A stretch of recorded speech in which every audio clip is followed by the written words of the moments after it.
Hello, this is Sonia from An Enthusiastic Reader. I'm here to do a Friday Reads, which is basically going to be my wrap up of what I read in March. I haven't made any videos this month. It's been a bit of a crazy month for me in a variety of ways. You never realize how much of an empty nester you are until your youngest child moves 2,000 miles away. And so very, very excited for our daughter who got a job in New Jersey and has moved far away. We lived in New Jersey for 3 years when we were first married, and it was a very good experience for us in many ways. And so now we're excited for her to be able to have a great job and experience a different mode of living in New York, in the New York City area. Anyway, it's been busy. I've had a big job that I was doing. That's over. Now I'm working on a volunteer project that is taking up a lot of time. Also, my glasses are driving me crazy, and so reading has been a little bit more difficult. And just let's face it, with all of the things going on in the world, it just didn't feel like making a video. But now I want to catch you up on some great things that I read and talk a little bit about some things I may read in April. So let's get started. The first book I would like to talk about is called Ancestor Trouble, A Reckoning Conciliation by Maud Newton. This is nonfiction. It's about genealogy. It's about family history. It's about genetics and the science of genealogy. And is it a science? What do we know about how emotional trauma can be passed down through genes? What does thinking about our ancestors and their antics do for us in our current day? Can we find parallels in our own personalities with people from the past based on experiences that they had and their reactions to their own traumas? And then the way we react to ours, are there corollaries? Are there connections? And so it's a really interesting way that she approaches the book. She talks a lot about her own family history, looking at people in her far past, such as a woman that she is related to that was tried for witchcraft many, many centuries ago, and then to look at her paternal and maternal grandparents, and then look at her mother and father.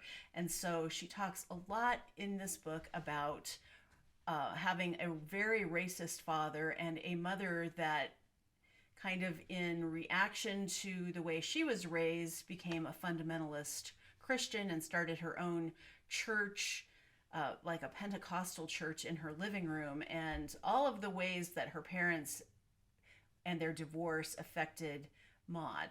She has siblings or a sibling, but doesn't talk about them and I kind of admire that she put that character of her life on the side, who doesn't really want to talk about her own reactions to her parents and ancestors. And so she's not really addressed in the book, but I really enjoyed the way that this was written. And the crux of the book for me was in this passage, which is kind of about the ethos that she takes in writing the book. She says, "But a family tree is like a lenticular print. Its most prominent features shift depending on the viewer's perspective. And while many of us who practice genealogy are drawn to the ancestors we admire, whose intelligence or talents or beauty or station we'd like to share, many of us are also in dialogue with those we ardently want not to resemble, whose traits we see in ourselves and wish we didn't or don't acknowledge in ourselves, but should." And so that's a lot about what this book is about. She also talks about the practice of venerating our ancestors and how many cultures across the world and across time have taken our ancestors to be almost like gods in a way. And at the very last third of the book, Maud talks about a spiritual practice of some kind where it's not meditation, but you are going into a mind space where you are trying to communicate with the spirits of your ancestors. And she describes her practice in this, and I thought it was really interesting, whether or not there is reality, like this is a reality-based thing, or it's something that her imagination has conjured so that she can make peace with the past. I thought it was really interesting. And so I thought this was a fantastic book.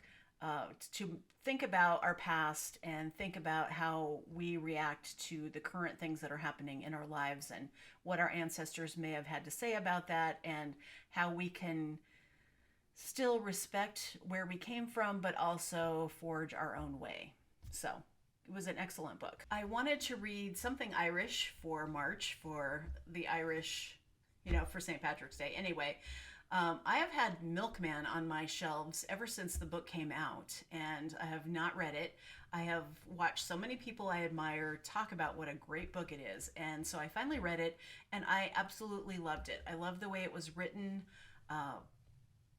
I loved the spirit of it. I loved the way that Anna Burns was able to create this incredibly tense narrative, wherein the main character, who is never named, none of the characters are named in any way. They're called Milkman, and then the real Milkman, because there's a different character that is a milkman, and her mother and all of her siblings and all of the people in her lives, including her boyfriend, whom she calls not boyfriend, because they don't really have a very serious set relationship because of the kind of crazy way that the people in the 1970s in Northern Ireland had to live, in paranoia and in being watched and recorded and accused constantly of not thinking the right way or saying the right things or doing the right things. And so the main character is kind of self-declared as like someone on the fringe on the outside because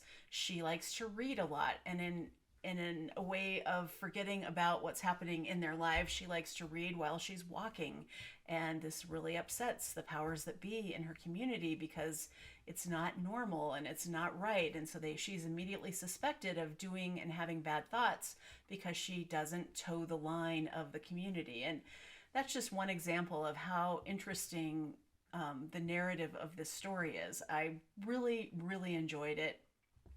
I was very worried for everyone involved the entire time, but some of it was funny and some of it was just really sad. And so I would highly recommend, if you haven't already been persuaded to read this book, that it's excellent. And I think if you're interested in the politics of Northern Ireland and you'd read Say Anything or other books about the time, this fits right in. I was doing a buddy read with Teresa since the beginning of January, and we finally finished Best American Short Stories 2021, and it was a real mixed bag. It was edited this year by Jesamyn Ward. She was the guest editor, and a lot of the stories just will not hold up to the test of time in the broad sense or in my own reading experience. I just didn't like some of the stories. I didn't think they were strong enough to be in a Best American Short Stories collection. But there were a few stories that stood out. My favorite two stories of the collection is one called Clementine, Carmelita, Dog by David Means. And I'm not saying that just because my cat is named Clementine, but because this is a story of a dog named Clementine who runs away, and what happens to this dog over the course of, I think, probably a couple of months, and what happens. And it's written from the perspective of the dog, which I was very against as I was starting to read the story because I was worried something bad would happen. And so I was very tense. But the story takes a completely different path in a sense, and it was kind of whimsical and it was very sweet, but it was the imagination of trying to get into this dog's head, which I normally don't like animal stories like this, so don't get me wrong, this is not something I would normally seek out, but I was really glad I read it. The other one I really liked was a story by Kevin Wilson called Biology, and this was the story of a teenager in high school grappling with his sexuality, and he connects to his biology teacher, and there are just so many quirks in the story, and the relationship is very tender, but not alarming, and it just shows that you can have connections with people who are mentors. You can even have crushes on them, but that it's still a safe relationship. And so I thought it was an excellent story, the best of the collection. There were other stories that were also quite good, but those are the two that really will stand out for me as one of my book clubs chose to read The Little Stranger by Sarah Waters, which I read, I think 11 years ago when it first came out. And I remember loving it. I've always added it to my favorite books, even though I haven't read it in so long. So I listened to the audiobook and it was still excellent. I'm happy to report. I thought the way that the narrative, every single fact in the narrative, every single utterance made by the main character, because it's a first person narration, is important to the build-up and tension of the story. And it's about the demise of the manor system, the demise of empire even, but also there's a lot of class distinctions there. There's not a lot of talk of race in this book, and it's very white centered, but I thought it was just as good the second time, and I'm very glad I listened to it. And the audiobook by Simon Vance is excellent. My other book club read a current contemporary mystery called The Maid by Nita Prose. This was a very fun, kind of lighthearted, in a sense, story about a woman who she doesn't really connect to people very well. She seemingly doesn't read people well, but she ends up reading people quite well, as she is falsely accused of a murder because she's a maid in a hotel. And that's really all I'm going to say about it. It was fun. It was fine. It's not something that will probably stick with me. And if there were a sequel, I probably wouldn't read it. But I'm glad I read it. We had a good discussion, and so it was all worthwhile. Next week on Tuesday, Jennifer Egan is releasing a new book called The Candy House. And this is the second in the Goon Squad series. So I thought I'd revisit Welcome to the Goon Squad by Jennifer Egan, which was published quite a while ago. And I thought I read it more than once, but I can't find any evidence of that in all of my notes. But I did read it about 10 years ago, and I really loved it at the time. I remember having a very heated discussion with an author at an author event who was furious about this book, and he seemed to disdain it quite a bit because it was called a novel, even though it's interconnected short stories. And my argument to him then, as in now, and it still holds up, is that these stories wouldn't really stand up on their own as short stories, I don't think. I think they're made so much more rich by being connected to each other and by your brain having to make the mental leap about the time shifts in each story, where it fits in the overarching narrative, how the characters know each other, and what are the greater themes of all the stories as a whole instead of as individual stories. So I really enjoyed it. Thought it was very interesting. The writing was good. I remember a lot of the stories and the characters, and so she did a great job, and I cannot wait to read The Candy House to see how it fits in, like if a lot of characters overlap into this new book or it's just a few. What will happen when we step foot into this universe again. And the last book that I finished recently is called Foreverland on the Divine Tedium of Marriage by Heather Havrilesky. And she is Dear Polly. She has her own advice column on her Substack. She previously had it published in other publications, so she writes advice columns. I've always kind of liked her vibe and her Twitter presence, and I thought this sounded like an interesting book. She's talking about her marriage, and it's a comedy, and so a lot of people in the media have latched onto it, saying that this woman has written a book talking about how much she hates her husband, and she does have a line in there about hating her spouse, but that is not the vibe of the story at all. That is not what this is about. It's actually a love letter to a long marriage through a lot of bumpy roads, and including, the pandemic, and including a health scare, and just sometimes the tedium of raising small children and trying to keep everyone happy. It's a comedy. It's well written, and it's very light. I don't know that I'd recommend it if you're not interested in that kind of writing. I mean, it's not groundbreaking, and it's not something that I would highly recommend that everyone read, but I thought it was just a fun piece, a fun treatise on marriage. I am going to be doing a buddy read with Britta Bowler, and we are going to read a biography of Elizabeth von Arnim called Only Happiness Here in Search of Elizabeth von Arnim by Gabrielle Carey. And Gabrielle Carey is Australian, so we are kind of reading this in homage to Aussie April? To Aussie April. And I am also reading another Australian novel by Thomas Keneally that is called The Dickens Boy, and it is historical fiction about the youngest son of Charles Dickens, who is sent off to Australia to run a sheep farm somewhere in the bush.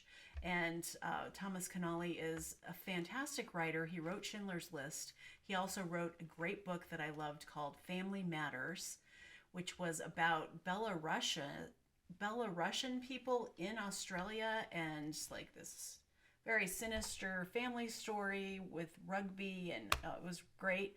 And I also read The Daughters of Venus. No. And I also read The Daughters of Mars, which was a World War I novel about Australia's involvement in World War I, in particular, two sisters who become nurses on a warship during World War I. And I loved that book. It was this sweeping epic story of these two sisters and everything that happened to them during the war. So he has written many, many, many books, and I think he is very competent in creating like very great historical fiction that gives you a real sense of time and place. Plus, Australia is always mixed in. So I'm reading that. I am also going to be reading The Liars Club by Mary Karr. That's for book club. I'm going to be reading The Candy House by Jennifer Egan, and also Sea of Tranquility, which is by Emily St. John Mandel. I recently saw the Station 11 miniseries on HBO Max. Highly recommended. It was so good. It deviated a bit from the novel, but they did a really wonderful job adapting such an imaginative story. And I believe that Sea of Tranquility may be in that same universe. I think there is a connection between those two books as well, so I'm definitely looking forward to that. And finally, the other book we're reading for book club is called The Final Revival of Opal and Nev by Donnie Walton. So those are the books I probably will get to in April. I am working on this volunteer layout project, a catalog for an art auction, and so that's taking up quite a bit of my time. That's what I have to talk about for this month. I hope you're doing well. Please tell me if you have anything to say about any of the books I talked about, and I hope you have a great week, and I will see you soon. Bye.